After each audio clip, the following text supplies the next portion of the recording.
अगर हिंदुस्तान चाहे पाकिस्तान को 2 दिन के अंदर कब्जे में ले ले, सही पकड़े हैं, और मोदी का कैंप ऑफिस 4 सद्दा में होगा, गजब बेइज्जती है। हिंदुस्तान फिर अटैक करेगा, मोदी फिर अटैक करेगा। जलवा है हमारा। उसकी बुनियादी वजूहत मैं आपके सामने रख देता हूं जनाब स्पीकर। हिंदुस्तान का डिफेंस बजट 82 अरब डॉलर का है, 82 अरब डॉलर। पाकिस्तान का डिफेंस बजट जो है वो 7.7 अरब डॉलर का, हमसे 10.6 गुना ज्यादा। परसेंटेज में हम लोग देखें तो 1064% ज्यादा।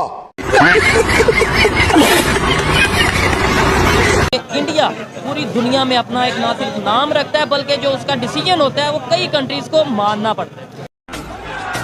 जलवा है हमारा। भाई देखिए, मेडिसिन में इंडिया हमसे आगे है। इसके अलावा टेक्नोलॉजी में तो इंडिया का कोई दूसरा है ही नहीं। पाकिस्तान का अगर कंपेयर करें आप टेक्नोलॉजी के हवाले से, तो पाकिस्तान एक आटे में नमक के बराबर है उसके लिए। सही पकड़े हैं। तो जब भी आप कोई अपनी पॉलिसी बनाते हैं, या अगर आपने बोला है कि वो एक आज़ाद उसको दबाया नहीं जा सकता, तो इसी वजह से है कि उसे पता है कि मेरे पास ये सारी चीज़ें हैं, टेक्नोलॉजी है मेरे पास रिजर्व है मेरे सारे। तो साला ये दुख का खत्म नहीं होता बे।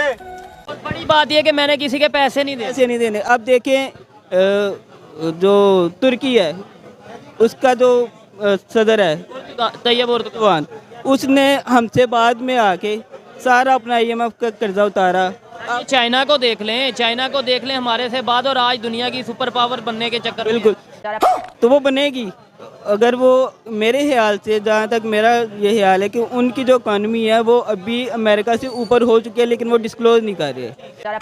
और जैसे ही करेंगे वो सुपर पावर बन जाएंगे। उनके इंडिया को बहुत दफ़ा US की तरफ से वार्न किया गया कि भाई आपने रशिया से ट्रेड नहीं करनी है। उसके बावजूद हमने देखा कि इंडिया ने हमेशा एक अनदर लूप होल क्रिएट किया और ट्रेड जारी ही रखी। अब फिर से रिलायंस ने जो है वो ट्रेड जो है वो कंटिन्यू कर दी है रशिया के साथ, और सस्ते दामों में तेल खरीदने की बात जो है वो दोबारा से शुरू हो गई है। ओवरऑल क्या पर्सपेक्टिव है आपका?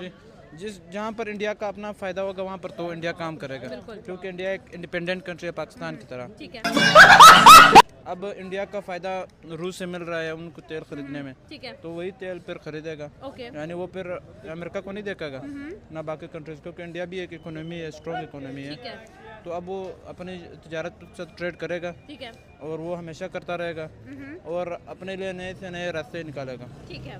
हाँ, और इस मिसाल इंडिया की इकोनॉमी के ऊपर उसका बड़ा अच्छा फ़ायदा होता है। हाँ, तो इंडिया को अगर सस्ता तेल ईरान से मिलेगा तो वहाँ से खरीदेगा, ताजिकिस्तान से मिलेगा वहाँ से खरीदेगा, बलूचिस्तान से मिलेगा बलूचिस्तान से भी खरीदेगा। बलूचिस्तान में भी बहुत तेल है, ठीक है, लेकिन पाबंदी की वजह से नहीं खरीद रहा। सही है। आपको क्या लगता है सर, कैसे इंडिया, अगर देखा जाए तो US की तरफ से बहुत सारी सैंक्शंस जो हैं वो स्टिल लगाई गई, टैरिफ्स की बात भी की गई, लेकिन अगेन जो है वो इंडिया की तरफ से उन कंपनीज के साथ डील की गई जो अभी तक सैंक्शंस में शामिल नहीं है। आप इस पूरी जो पिक्चर है उसका क्या रुख देखते हैं? बेसिकली इंडिया जो है ना वो एक पावरफुल कंट्री है, ठीक है, ना सिर्फ इस लिहाज से कि वो एक इंडिपेंडेंट कंट्री है, इस लिहाज से भी कि वो एशिया का सबसे एक पावरफुल कंट्रीज़ में से एक है। ओके। अपनी ट्रेड्स के लिहाज से, अपनी इकोनॉमी के लिहाज से, अपनी पॉपुलेशन के लिहाज से, क्योंकि इंडिया मेरे हिसाब से अब चाइना से आगे निकल गया पॉपुलेशन में। ठीक है, तो ये सारी चीज़ों को देखते हुए वो, मुझे नहीं लगता कि वो अमेरिका या किसी दूसरी तीसरी कंट्रीज़ को जो है वो जवाब दे। ओके। इसी तरह अगर पाकिस्तान को चाहिए कि वो भी इंडिया से इस तरह की कुछ चीज़ें सीखे। सही है, अच्छी बात है। अब हाँ जी, अच्छी बात है। अब रिलायंस कंपनी है और तो वो इंडिया अंबानी की कंपनी है, तो अब देखें अंबानी अपनी गवर्नमेंट के साथ कितना सिंसियर होकर चल रहा है। ऐसा ही है। अभी वो सियासत में नहीं है, लेकिन एक बिजनेसमैन होने के नाते वो अपनी कंट्री के साथ लॉयल होकर चल रहा है, और उसकी कंपनी ने एक अच्छा स्टेप लिया है कि वो अगेंस्ट अमेरिका या US और जितने भी कंट्रीज़ हैं इस सारे जिनके ऊपर टैरिफ्स अमेरिका की तरफ से लगाया जाता है, रशिया जो है उसकी तरफ उस पर नहीं लगाया जाता, चाइना के ऊपर नहीं लगाया जाता। ठीक है, क्यों नहीं लगाया जाता ये आप बेहतर जानती हैं बाकी सब, क्योंकि ये एक इंडिपेंडेंट कंट्री है, किसी की बात को मानते नहीं है, कहते हैं हमारे